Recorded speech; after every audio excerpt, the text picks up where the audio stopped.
Extrañar, pero cuando está genera discusiones, genera debates y es muy bueno tenerlo aquí. Claudio Fernández Macor, buen día, ¿cómo estás? Buen día, Guille, buen día a todos los oyentes, ¿qué tal? Bien, bueno, acá estamos en una nueva edición de esta sección de economía y algo más, porque aprovechamos, ¿no?, a plantear nuestras dudas, a plantear también nuestros miedos en lo que viene, ¿por qué no? Y Claudio trae siempre claridad y algunos conceptos que nos sirven para después analizar las noticias que uno ve en la tele, las noticias que uno lee, para saber por dónde se va moviendo la dirigencia política en cuanto a temas que nos competen. Hoy vamos a charlar no tanto de lo interno, sino de lo externo. ¿Cómo afecta todo el ámbito global en esta crisis mundial que se está viviendo en los últimos años ya, agravada por la pandemia, también con consecuencias como la guerra, en la economía local, y por qué eso condiciona de alguna manera al crecimiento más allá de los problemas endogámicos que podemos tener nosotros? Sí, aprovechando, nosotros venimos ya las últimas intervenciones siempre comentando sobre los desequilibrios que tiene la economía argentina, los problemas. Eso realmente está sin novedades, digamos. Hay un empeoramiento constante en la economía argentina. Uno matemáticamente podría decir la macroeconomía está en una pendiente negativa perfectamente constante. Y realmente no hay novedades en ese sentido. Con lo cual me pareció pertinente aprovechar para plantear cómo el contexto global influye en la economía argentina, particularmente como un viento de frente, digamos, como un problema en este caso. Acá en la Argentina somos muy provincianos en ese sentido. Prácticamente no tenemos información o noticias sobre cómo se va desarrollando la economía global, y eso nos limita mucho la capacidad de análisis, porque ya no puede pensarse más un país o una economía nacionalmente. Por lo tanto, en ese sentido vamos a avanzar hasta donde podamos. ¿Por qué pasa esto de que lo nacional condiciona, incluso lo global condiciona o determina lo nacional? Porque lo hemos escuchado muchas veces, permanentemente, en un capitalismo global. Es decir, un capitalismo que es global en su contenido y nacional en su forma. ¿Qué significa eso? Primero, capitalismo. Vamos a ver qué significa capitalismo, qué significa global y qué significa de base nacional. Perfecto. Para después ver... Vamos con la clase. Primer concepto, capitalismo. Capitalismo. Cuando decimos capital, parece abstracto esto, capitalismo global de base nacional, pero vamos a ver que es perfectamente concreto. Capitalismo significa básicamente que el trabajo se organiza como trabajo asalariado y que se produce para el mercado. Si vos, Guillo, cualquiera de los oyentes, mira a su alrededor, todos los bienes que hay a su alrededor cumplen estas condiciones. Fueron producidos por trabajo asalariado y se compraron o se adquirieron en el mercado. Todas las cosas que nos rodean, la que tenemos puesta, es así. Eso significa que vivimos en un capitalismo. Perfecto. Que alguien tiene los medios de producción, otro vende su fuerza de trabajo, en esta relación se produce un producto que después adquiere el valor según la oferta y demanda del mercado. Que va al mercado, exactamente. Exacto. Y eso son todo lo que nos rodea, prácticamente cumple esas condiciones. ¿Qué significa global? Que en esa producción intervino capital y trabajo de los más diversos países. Incluso cuando uno piensa algo que puede ser, en el caso de Argentina, estrictamente producción nacional, como puede ser la soja o el trigo, cuando uno empieza a desagregar un poco, ve la soja. Los agroquímicos, la mayoría son importados. Los fertilizantes, los pesticidas. La maquinaria es importada. Pero a su vez sigue desagregando. Y la maquinaria, el hierro para producir la maquinaria, es de un país distinto a donde se produjo. La tecnología de otro. Y el combustible, y la semilla, y la genética. O sea, cuando se empieza a desagregar, aparece una multiplicidad de países. Ni hablar cuando hablamos de tecnología, ¿no? Eso significa que es global. Que ya los bienes son producidos por la mitad de los países del mundo han intervenido. Porque, aunque hablemos de industria nacional, indefectiblemente estamos hablando de una relación comercial con un montón de países. Sí, totalmente. Hay, Por digamos, los insumos, por lo que uno usa para producir y demás. claro, uno mira el teléfono y empieza a ver que quizá hay 50 países y producciones que fueron y vinieron de un país a otro, hasta que llegaron al mercado de consumo, un celular. Eso es global. ¿Y qué significa que es en su forma nacional, que ese trabajo y ese capital se organiza nacionalmente? Hay fronteras y cada país tiene condiciones distintas para ese trabajo y ese capital. Y entonces acá llegamos a una cuestión. Hay un capitalismo global y países que nacionalmente articulan de manera distinta con eso. Es decir, una cosa es la forma en que Argentina articula con esa globalidad, otra la forma en que Chile o Japón o Estados Unidos, hay distintas formas de articulación. Entonces, cuando el capitalismo en su contenido global entra en crisis, esa crisis se va a expresar de manera distinta en los distintos países según cómo esos países articulan con ese capitalismo. Incluso puede darse el caso de que una crisis en el capitalismo globalmente se exprese como prosperidad o como condiciones favorables para un determinado país, como fue el caso de Argentina en los 2000 o de en general los países periféricos en los 2000. Esa crisis se expresó en condiciones favorables para ese grupo de países. Hoy lo que tenemos es...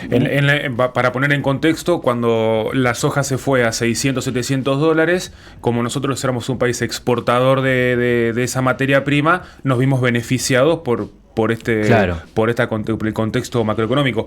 Si hubiésemos tenido soberanía energética quizás en la época de la guerra, hubiésemos podido ser exportadores de energía y capitalizar toda esa demanda global. Tal cual. Por ejemplo, esto que está poniendo es muy pertinente. En lo reciente, la guerra, como expresión de una crisis del capitalismo global, generó condiciones favorables para muchos países. Por ejemplo, los que producen y exportan gas. O energía en general, y en otros mal, digamos, como toda Europa en general. Es decir, que las crisis pueden expresarse de manera distinta según cómo esos capitalismos nacionales se articulan. Entonces acá llegamos, digamos, al punto. El capitalismo, globalmente,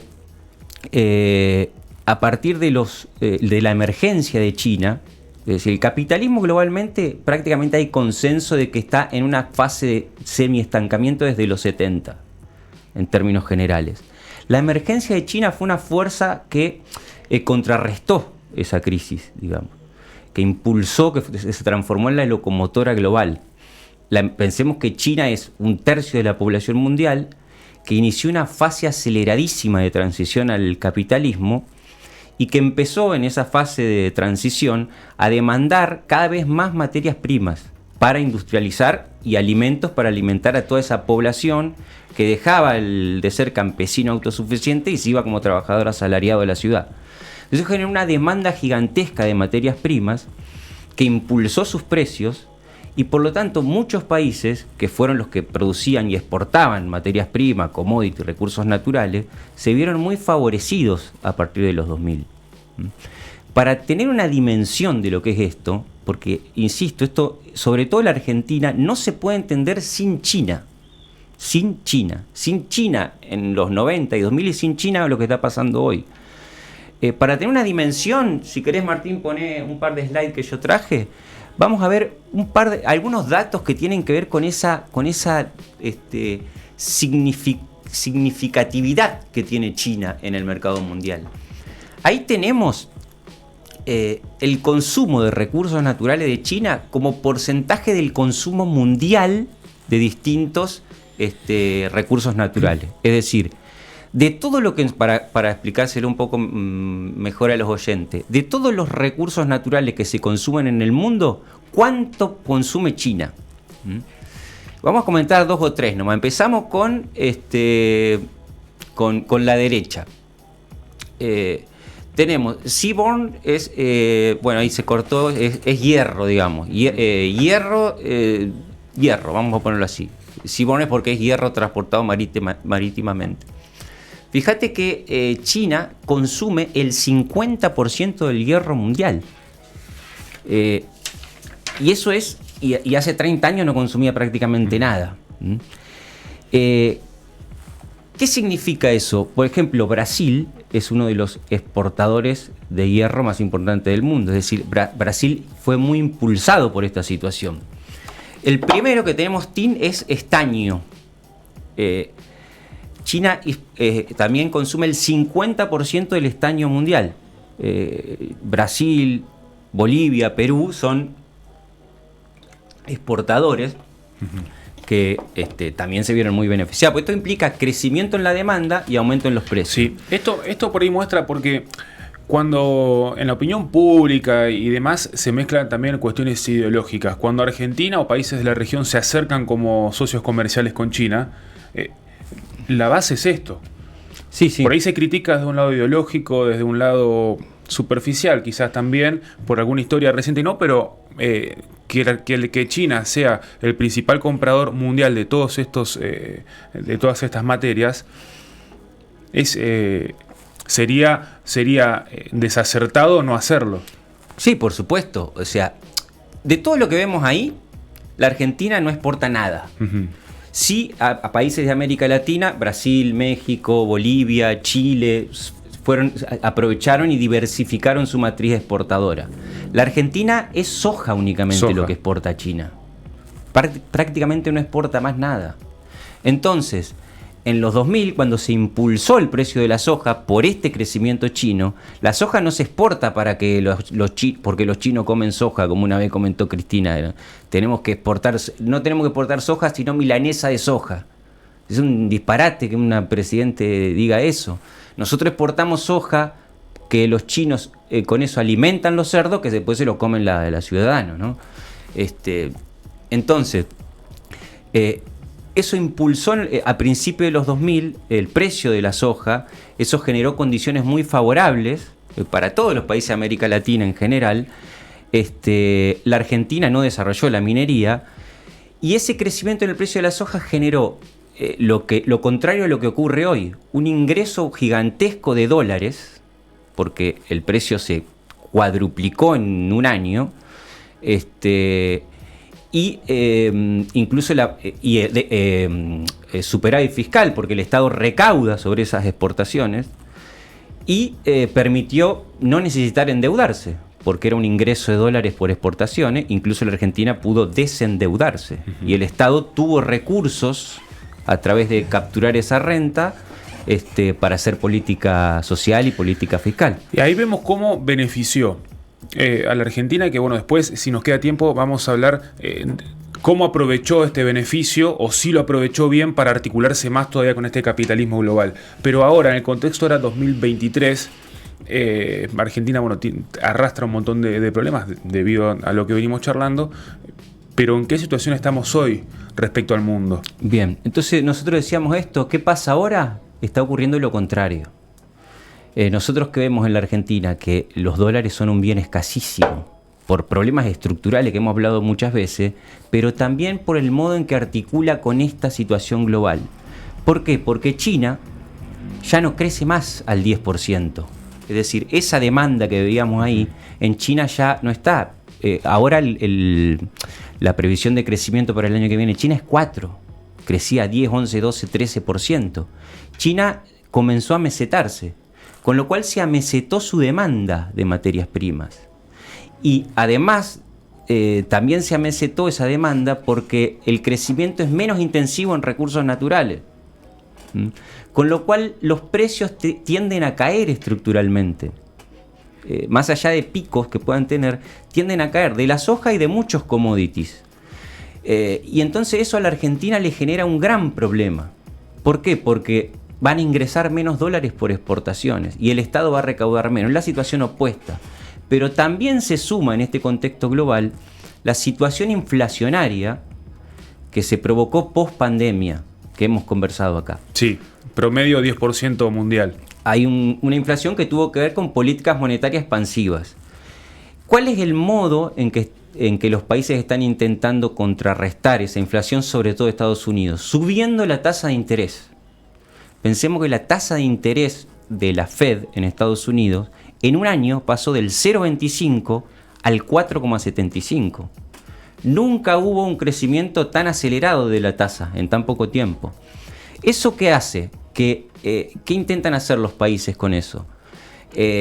Provocar una recesión, reducir el crecimiento para bajar la tensión inflacionaria.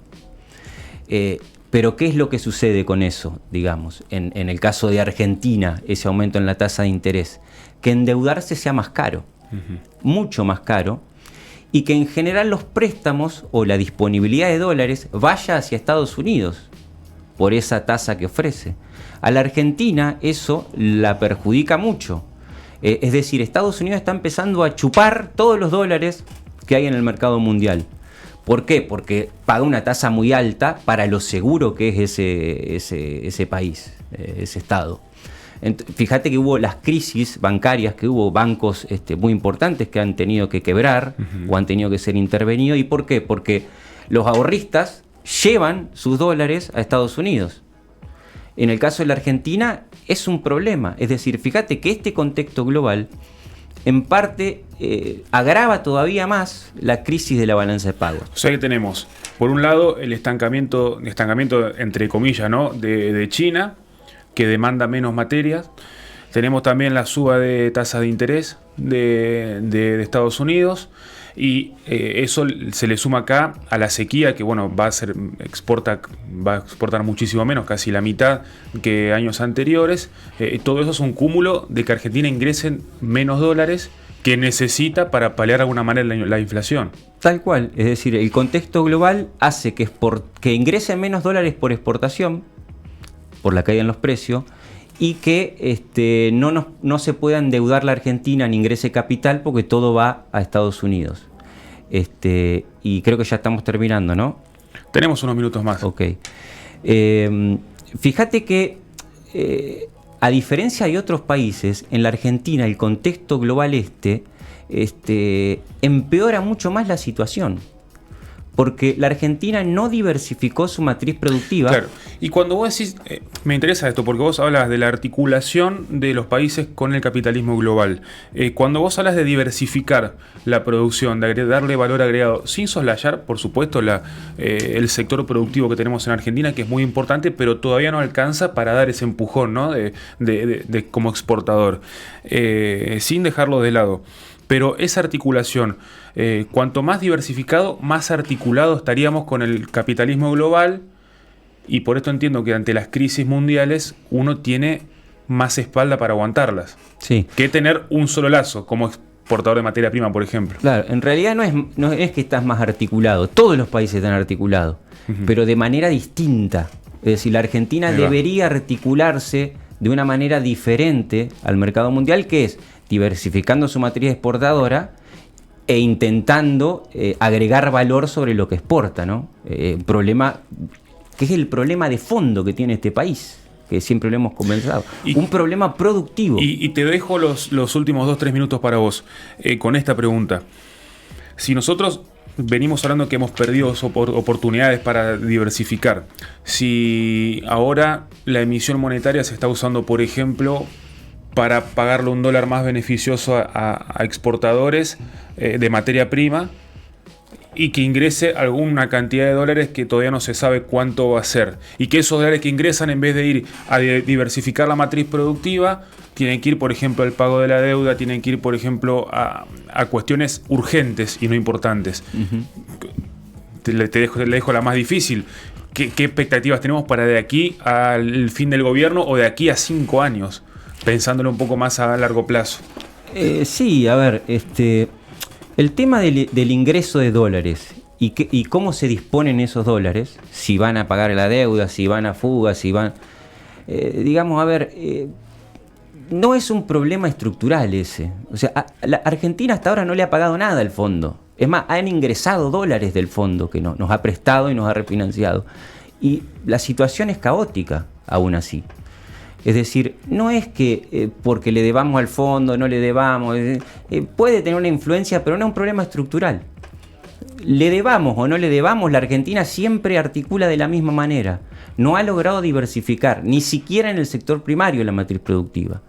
El desafío es poder hacerlo a través de un plan productivo, serio, técnico, científico, que lo logre, ¿no? No solamente toda la minería que hemos comentado acá, que la Argentina no desarrolló, sino intentar generar industria también exportadora, de escala, de escala. Ese es el desafío. Y eso, sí, el fondo, no el fondo, influye, pero no es determinante, no es determinante. Y por último quiero cerrar con esto para destacar la característica que tiene la economía argentina. El capitalismo, digamos, es reconocido que ha superado las crisis por escasez. Es decir, las crisis del sistema, de los sistemas, digamos, precapitalistas eran por escasez. Es decir, por alguna razón había problemas en la productividad agrícola y moría gente de hambre. En el capitalismo ese problema no está, digamos. La gente en todo caso muere de hambre por otras razones. Y las crisis son por sobreproducción. Es decir, se produce más de lo que el mercado puede comprar. Esto es la primera vez en la historia que pasó esto. Crisis de sobreproducción. En la Argentina sigue teniendo características medievales. Fíjate que estamos pendientes de si llueve o no llueve. O sea, en la Argentina el futuro y la dinámica económica depende de la lluvia. No hay país en el mundo en el que pase esto, que tengan esa dependencia sobre factores climáticos y donde las crisis sigan siendo por escasez, en definitiva. Bueno, este es el panorama que yo creo que agrava esta situación global las perspectivas de la economía argentina, que como dijimos antes, es de una tendencia lineal al empeoramiento que puede transformarse en una tendencia creciente al empeoramiento. Impecable, Claudio. Bueno, me quedan un montón de preguntas en las que pueden estar haciéndose algunos oyentes, pero no van a faltar oportunidades. Ya arrancó un año habitual, o sea que lo vamos a tener por lo menos una vez por semana. También vamos a estar charlando en otros espacios de la radio, así que atentos todos en las redes de REC Santa Fe. Se van a estar enterando todo por ahí. Claudio Fernández Macor, muchas gracias. Gracias. Ha pasado por REC Santa Fe.